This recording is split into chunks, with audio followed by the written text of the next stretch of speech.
svečanost povodom završetka školovanja učenika 34. klase Vojne gimnazije.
Gospodine generale, vaše preosveštenstvo, gospodine Nikitoviću, dame i gospodo, dragi učenici,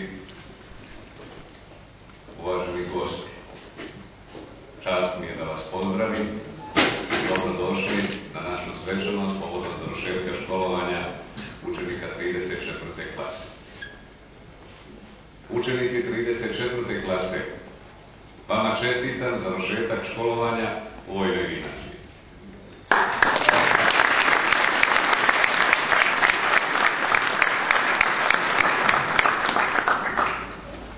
Poštovani roditelji naših učenika, vama posebno čestitam, jer su vaši sinovi časno, pošteno i odgovorno završili jedan period života koji je najznačajniji za njihov dalji razvoj. Vaš doprinos njihovom uspehu ovdje je nemerljiv i ja vam se u ime pripadnika Vojne gimnazije zahvaljujem na dobroj saradnji i na razumijevanju. Poštovani profesori, posebno razredne starešine u klasi i drugi, i vama čestitam na uloženom trudu i radu i ličnom doprinosu uspehu ove klase. Dragi učenici, evo, ove 4 godine relativno brzo prođeš. Setimo se na kratko vašeg dolaska, perioda prilagođavanja, učenja i učenja, pismeni i kontrolni, sporta, kulturno-zabavnih sadržaja, izleta, skijanja, nastavnih posjeta, ekskurzije, maturskih radova, maturskog ispita i sinoć maturske večeri. I evo dođe smo do ovog trena ovdje, kada ja sa ponosom mogu reći da je ova škola ispunila cilj i da ispred sebe imamo mlade, zrele ljude, primjer svojoj generaciji. Učinili smo koliko smo znali i umeli da vas vaspitamo, obrazujemo i pripremimo za dalja životna iskušenja i za studiranje na Vojnoj akademiji. Vi ste ispunili sva naša očekivanja i opravdali naš ulazak trud. Sve vreme školovanja bili ste specifična klasa, posebno. Zreli za svoje godine, u svemu. I ja zaista želim da vam kažem da se mi svi ponosimo vam.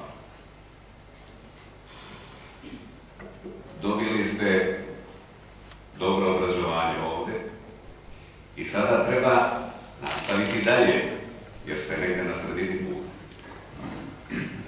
Mi od vas očekujemo da budete dobri ljudi, da budete dobri studenti na Vojnoj akademiji i na drugim fakultetima. I molim vas da imate na umu da upravo vi reprezentujete Vojnu gimnaziju. Mi ćemo vam biti podrška tokom studija na Vojnoj akademiji i u vašoj nameri i želji da dostignete prvi oficirski čin. Iz škole ponesite lepe uspomene. Čuvajte i negujte drugarstvo koje ste stekli ovde, jer vam je ono pored vaspitanja, obrazovanja, najveći dar za ceo život. To drugarstvo i odnos profesora i svih drugih prema vama koje negujemo ovdje u školi je ono što nas veže za neka buduća i bolje rečeno za sva vremena. I na kraju želim da vam se zahvalim za sinoćnu večer, gdje sam osjetio ličnu pažnju kao i svaki profesor i zaposleni u školi. Želim da vam se zahvalim za predivnu fontanu koju ste poklonili školi. Imajte na umu da ste završili dobru školu. Poštujte sebe, poštujte svoj uspeh, a iznad svega poštujte Vojnu gimnaziju, jer ćete vi zauvijek ostati 34. klasa Vojne gimnazije. Momci, srećno!